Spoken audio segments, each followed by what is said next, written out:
Assalamualaikum warahmatullahi wabarakatuh. Teman-teman kembali lagi di channel YouTube saya, Khairun Imam.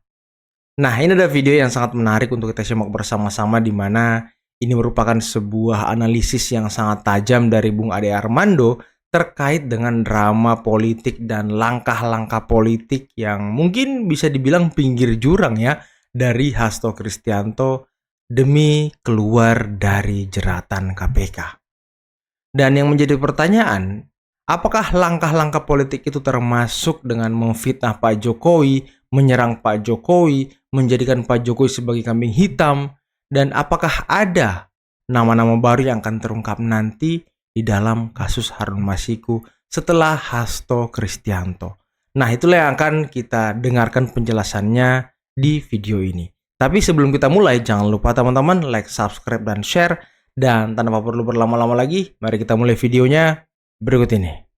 Menurut saya ini adalah sesuatu yang kembali ke tuduhan-tuduhan bahwa ini politisasi misalnya, itu adalah sebuah tuduhan-tuduhan yang sama sekali tidak pantas dan justru menghalangi terbongkarnya sebuah aksi politik yang menurut saya bisa sangat serius ya. Nah, tapi menurut saya memang kita sebaiknya berpikirnya nggak berjangka pendek, tapi kita langsung lihat ke belakangnya. Dugaan bahwa Harun Masiku itu sudah akan tertangkap dan bahwa ini itu terkait dengan Hasto sebenarnya cukup lama, ya. Atau bahkan kalau kita kembali ke beberapa peristiwa terakhir yang menurut saya ada kaitannya dengan Harun Masiku adalah misalnya begini, bahwa Marwarar Sirait sampai menyatakan dia berani mengeluarkan 8 miliar. Oh iya. Bagi siapapun yang bisa menunjukkan di mana Harun Masiku berada agar dia bisa ditangkap oleh KPK. Menurut saya itu bukan soal bahwa Marwarar itu punya kaya raya. Ini persoalannya adalah ya dia kaya tentu saja.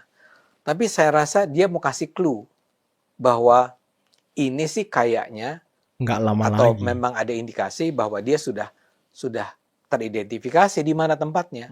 Sehingga saya duga Marwarar tidak perlu lagi mengeluarkan uang 8 miliar karena KPK sudah akan menangkapnya. Oh iya, karena nggak lama kemarin teman-teman ya KPK kan melaunching wajah baru Harun Masiku ya kan. Beberapa waktu yang lalu juga ketika muncul, ingat ketika Hasto dipanggil ke KPK? Itu kan kejutan. Setelah 4 tahun, tiba-tiba saja Pak Hasto diundang oleh KPK, dipanggil oleh KPK. Dengan segala macam drama yang apanya yang di handphonenya ya, dan segala macam data itu. Itu kan menunjukkan bahwa KPK kayaknya sih udah tahu Sudah mencium bahwa ya kan. Harun Masiku itu sekarang ada di mana atau sebetulnya bagaimana proses pelariannya dan bahwa di belakang itu terkait dengan itu adalah ada Pak Hasto, ada Mas Hasto. Nah, terus ini Bang, ini kan satu aspek ya, aspek yang tadi soal tuduhan itu. Terus ada lagi tuduhan atau narasi yang berkembang. Ini dikaitkan dengan politik. Ya. Nah, jadi kan momen kan kita lihat timingnya kan. Sekarang ini Hasto jadi tersangka oleh KPK, ditersangkakan oleh KPK. Sebelum beberapa hari yang lalu kan Pak Jokowi dipecat dari PDIP, kan Jokowi, Gibran, Bobi gitu dan berjumlah, tapi terutama Jokowi. Nah, kemudian ada yang ngaitkan gitu loh. Bahkan pentersangkaan Hasto pun sejak narasinya kan sejak lama kan Hasto itu termasuk yang sangat ofensif ya terhadap Jokowi ya, gencar menyerang Jokowi. Sehingga kasus Harun Masiku dimunculkan terus. Sebagai untuk nakut-nakutin Hasto gitu. Tapi dia nggak takut gitu. Jadi dikaitkan dengan soal politik gitu ya, terutama hubungan antara Pak Jokowi dengan PDIP dan khususnya Bu Mega. Gimana Bang Ade membacanya? Saya merasa bahwa ini sebetulnya narasi yang dengan sengaja dibangun oleh apakah Hasto, apakah PDIP untuk membuat orang percaya bahwa kalau dia sampai ditersangkakan, maka percayalah wahai publik, ini memang dilakukan dalam rangka balas dendam atau upaya dengan sengaja untuk menyudutkan Hasto dan PDIP. Jadi di-create sebuah cerita bahwa memang ada upaya sengaja, sistematis, masif gitu ya, terstruktur Terstruktur. dari Jokowi dengan asumsi seolah-olah Jokowi itu sedemikian kuatnya dia sehingga dia bisa mengarahkan KPK, dia bisa mengarahkan polisi. Bahkan ketika Jokowi sudah nggak jadi presiden gitu ya. Bahkan ketika sekarang dia sudah tidak lagi menjadi presiden. Nah, satu lagi teman-teman, di podcast Akbar Faisal yang lalu, Hasto apa Koni gitu yang mengatakan bahwa ya nggak lama lagi Hasto ini ditersangkakan ataupun Hasto mengatakan dia ditarget gitu. Ya kalau logika saya ya mengatakan bahwa orang kalau sudah merasa ditarget ataupun akan menjadi tersangka atau sudah merasa akan ditangkap gitu mungkin ya, ya berarti dia tahu kalau dia salah gitu ya kan, dia punya kesalahan makanya ya dia was-was, dia mewanti-wanti dirinya gitu. Maksud saya begini, kalau Jokowi memang sedemikian membenci Hasto, ya dari dulu lah ini udah terlihat. Ini kan enggak, ya. Jadi sekarang ini justru yang melakukan ini semua pasti has nothing to do atau bukan nothing lah ya, tapi tidak terlalu kuat hubungannya dengan Jokowi. Iya. Jokowi adalah orang biasa sekarang ini. Dan yang menarik Bang, itu Pak Prabowo nggak pernah diserang loh soal kaitannya dengan ini ya. Dan nggak perlu diserang memang. Iya, ya nggak kan? maksud Ya, saya nggak pernah diserang, selalu. iya. Lah, ini kan pemerintahan Pak Prabowo sekarang kan. Kalau mau disalahkan ya Iya dong, presidennya ini kan, dong. Pak Jokowi sudah warga biasa. Iya, Tapi iya. Tapi pembelaan mereka ya ketua-ketua KPK ini kan dimulai prosesnya ketika pemerintahan Pak Jokowi gitu kalau ya kan. dikaitkannya ke Jokowi. Jokowi. Jadi saya rasa jadi gini, mereka tahu ya, apakah Hasto, apakah PDIP, mereka sudah tahu bahwa kalau dilanjutkan nih penyelidikan itu akan kena Hastonya. Mungkin juga Yasona. Oke. Ini sudah cukup lama sebetulnya Ya, ini ya. dirasakan. Ingat kasus yang dia ngobrol sama Koni? Waktu itu Koni, Akbar Ya, yang Faisal Akbar dan Faisal, Hasto ya, kan? ya. Ya, Yang saya Akbar ngomong sebagai tadi. hostnya ya, dia Ya. akan diundang sebagai. Betul kan? Ingat nggak ketika itu Koni udah bilang, Bung Hasto, saya ingin memperingatkan Anda akan dijadikan tersangka dalam waktu dekat ini. Jadi sebetulnya saya rasa mereka memang sudah tahu. Ini tahapan-tahapan perjalanannya adalah sesudah ini Hasto akan menjadi tersangka.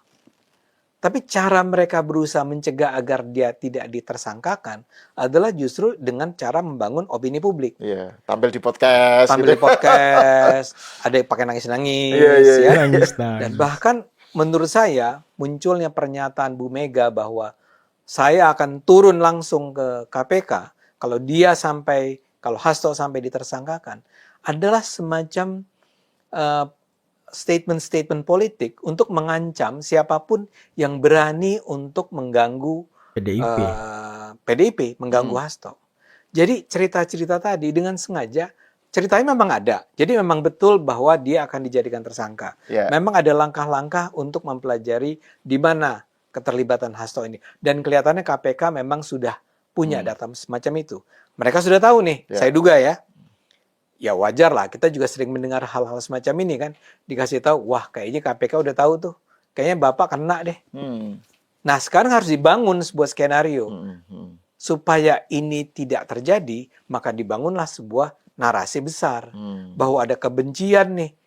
Nah, tapi kebencian rupanya mereka tidak berani kalau kebenciannya dikatakan bahwa ini kebencian dari atau upaya ini dilakukan oleh pemerintahannya Pak Prabowo. Harus ada orang lain yang salah. Orang lain yang salah itu adalah yang paling gampang bagi mereka adalah Jokowi. Ya. Karena logikanya menjadi nyambung semua. Jokowi adalah orang yang semula kadernya PDIP, mengkhianati PDIP, keluar dari PDIP, dipecat. tidak keluar-keluar, tapi karena itu harus dipecat, dan segera setelah dia dipecat, terjadilah kasus ini. Bahkan barangkali timingnya memang mereka sudah perkirakan. Kenapa harus dinyatakan dipecat sekarang? Itu adalah karena mereka sudah tahu bahwa kira-kira kapan akan dinyatakan sebagai tersangka. Sebelum dinyatakan tersangka, sudah keluar cerita bahwa dia dipecat. Sehingga sangat masuk di akal cerita Anda tadi. Gara-gara dipecat, ya, Jokowi membalas, mengerahkan KPK untuk mentersangkakan Hasto. Menurut saya semua ini diciptakan karena informasi yang sepotong-sepotong itu sudah mereka miliki dan mereka harus rajut menjadi sebuah grand narasi yang masuk akal. Dan karena itulah sekarang mereka berulang-ulang mengatakan ini politisasi, ini kebencian Jokowi. Come on, Jokowi itu sekarang ngapain sih? Sedemikian Ya, powerful apa sih dia sehingga dia bisa mengarahkan ini semua. Tapi ya kembali ke tadi. Menurut saya sekarang ini kembali membuktikan bahwa semua cerita yang kita kenal dulu itu sekarang menjadi sangat masuk di akal. Ya, bahwa ini dimulai 4 tahun yang lalu ketika PDIP meminta agar Harun Masiku, itulah yang menjadi seorang anggota Harun Masiku ya, untuk menjadi seorang anggota DPR, dan untuk itu mereka keluar duit sampai mungkin 800 atau mungkin lebih dari 1 Si miliar. Harunnya. Nah, saya Ya, duga Harunnya ini kan bukan orang kaya raya, bro. Oke. Ya. Kan itu pertanyaan saya. Kalau dia kan digambarkan sebagai sekedar lawyer, dan ingat loh, dia itu cuma calon nomor 4.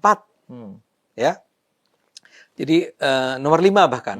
Jadi 1 itu adalah si adiknya Taufik Kemas, nomor 2 Aprilia yang Anda sebut, masih ada 3 orang lagi di luar itu, baru dia paling bawah. So how powerful was he at that time? Sehingga harus dia lah yang naik. Sehingga menurut saya memang masuk di akal bahwa itu diperintahkan oleh pimpinan PDIP. Wow. Karena memang cerita yang beredar adalah itu diputuskan dalam sebuah rapat PDIP bahwa Harun Masiku harus naik menjadi anggota DPR. Dan ketika itu ternyata ditolak oleh, waktu itu KPU-nya masih oke lah, masih mengatakan bahwa nggak boleh dong masih lurus. yang orang nomor 1 di daerah Anda itu cuma orang nomor 2-nya adalah Bu Aprilia dengan angka sekian. Harun Masiku itu angkanya kalau nggak salah cuma 4.000, Mas Sahal. 4.000 suara. Dia yang naik. Ya. Jadi ada sesuatu yang ada yang visi ya. Ada yang visi, bau amis ya. Apa ini? Ini sebuah desain yang harus dibongkar memang. Harus ketemu Harun Masikunya, dan Harun Masikunya harus bercerita kalau dia masih hidup ya. Saya sih semoga masih hidup ya kan. Nah, terus ini Bang, tadi kan Bang Ade menyebut soal podcastnya Akbar Faisal. Hasto dan Koni di podcastnya Akbar Faisal. Kan dia salah satunya di podcastnya jadi inget nih.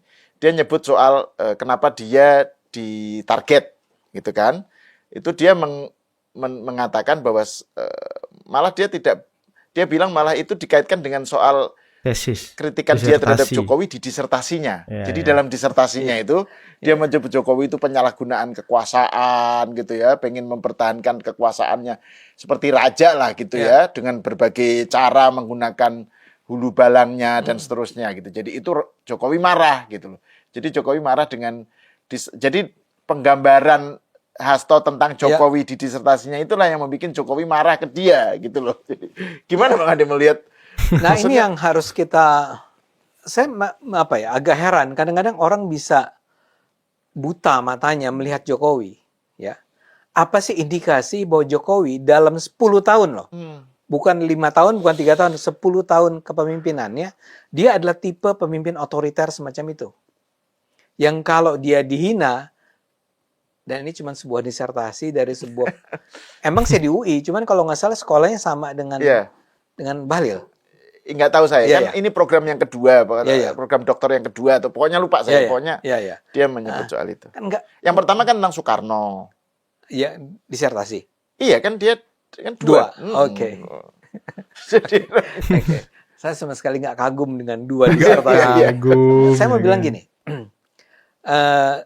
siapa sih yang peduli dengan isi disertasi dia? Iya, betul. Ya? Untung kalau Pak Jokowi sehingga baca, Jokowi ya kan? harus marah. Iya. Jokowi itu tidak pernah marah hanya karena dia itu dihina. Betul, difitnah. Ya, dia pernah dihina sebagai apa namanya yang Pinocchio di majalah Tempo ya.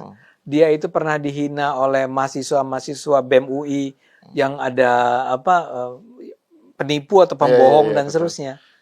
Adakah langkah yang dilakukan oleh Jokowi terhadap yang terakhir ini Bang, yang soal pameran lukisan itu kan juga pameran lukisan dengan Jokowi kan? Dikaitkan dengan Jokowi. Jadi, dan nggak ada bukti sedikit pun bahwa Jokowi pernah memerintahkan agar pameran lukisan tersebut di take down. Nah teman-teman, itulah tadi video yang sangat menarik, yang sangat luar biasa, dan analisis yang sangat tajam dari Bung Ade Armando terkait dengan bagaimana drama politik, strategi politik yang terus dimainkan oleh Hasto Kristianto demi melepaskan dirinya dari jeratan KPK. Ya pantas saja ya, selama ini Hasto terus menyerang Pak Jokowi, memfitnah Pak Jokowi, terus menjatuhkan Pak Jokowi, dan ya membuat Pak Jokowi hingga akhirnya dipecat dari Banteng, teman-teman. Dan sepertinya pemecatan Pak Jokowi dari Banteng justru ya membuat Pak Jokowi bahagia, teman-teman, karena tidak lagi menjadi petugas partai. Dan sepertinya narasi-narasi yang terus dibangun oleh Hasto terkait dengan Pak Jokowi ini berkaitan dengan status tersangka dari Hasto, teman-teman. Kalau kalian ingat, sekarang ya, atau konferensi pers dari PDI beberapa waktu yang lalu, mereka tuh mengatakan bahwa Hasto dikriminalisasi. Dan dikriminalisasinya ini oleh Jokowi. Nah, itu yang narasi yang dibangun. Padahal kalau kalian ingat lagi ya, beberapa waktu yang lalu, kalau nggak salah setelah Pilpres gitu, Hasto itu sempat memperlihatkan sebuah video potongan pidato dari Pak Jokowi di tahun 2020 atau 2021 gitu. Dan diorkestrasikan oleh Hasto bahwa Pak Jokowi bisa memerintahkan aparat penegak hukum untuk memukul lawan-lawan politiknya. Tapi ya kalau narasi itu mau dipakai sekarang sepertinya ya sudah tidak relate, teman-teman ya, karena kan Pak presidennya bukan Pak Jokowi lagi gitu. Sekarang Pak Prabowo. Dan sepertinya isu kriminalisasi ini ya isu apa ya? Merupakan sebuah ketidakjantanan seseorang dalam menghadapi hukum dan ya kasus tersangka yang menjerat dirinya. Oke teman-teman, mungkin cukup sekian dulu video kali ini. Jangan lupa like, subscribe, dan share videonya. Akhir kata billahi taufiq wal hidayah. Wassalamualaikum warahmatullahi wabarakatuh. Bye bye.